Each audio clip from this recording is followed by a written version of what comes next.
বিশ্ববাজারে মূল্যবান ধাতুর বাজারে হঠাৎই বড় এক ধাক্কা। সোনার দাম একদিনে 1%-এরও বেশি পতন দেখা দিয়েছে, আর এতে বিনিয়োগকারীদের মাঝে নতুন করে উদ্বেগ তৈরি হয়েছে।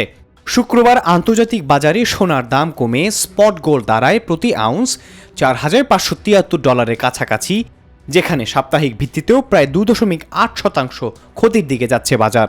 একই সঙ্গে যুক্তরাষ্ট্রের ফিউচার মার্কেটেও দাম কমেছে। বিশ্লেষকদের মতে জ্বালানি তেলের দাম আবারও ঊর্ধ্বমুখী হওয়ায় বিশ্বে মুদ্রাস্ফীতির চাপ বাড়ার আশঙ্কা তৈরি হয়েছে। এতে কেন্দ্রীয় ব্যাংকগুলোর সুদের হার কমানোর পরিকল্পনা থেকে সরে আসতে পারে, এই প্রত্যাশায় সোনার উপরও চাপ তৈরি হয়েছে। কারণ সোনা কোনো সুদ দেয় না, তাই সুদের হার বেশি থাকলেও বিনিয়োগকারীরা তুলনামূলকভাবে ট্রেজারের মতো সুদবাহী সম্পত্তির দিকে ঝুঁকে পড়ে, ফলে সোনার চাহিদা কমে যায়। শুধু স্বর্ণ নয়, রূপা, প্লাটিনাম ও প্যালাডিয়ামের দামও একই সঙ্গে কমছে, যার পুরো মূল্যবান ধাতুর বাজারে দুর্বলতার ইঙ্গিত দিচ্ছে। সব মিলিয়ে প্রশ্ন উঠেছে, সোনা কি আবারও নিরাপদ বিনিয়োগের আগের অবস্থান হারাতে শুরু করেছে?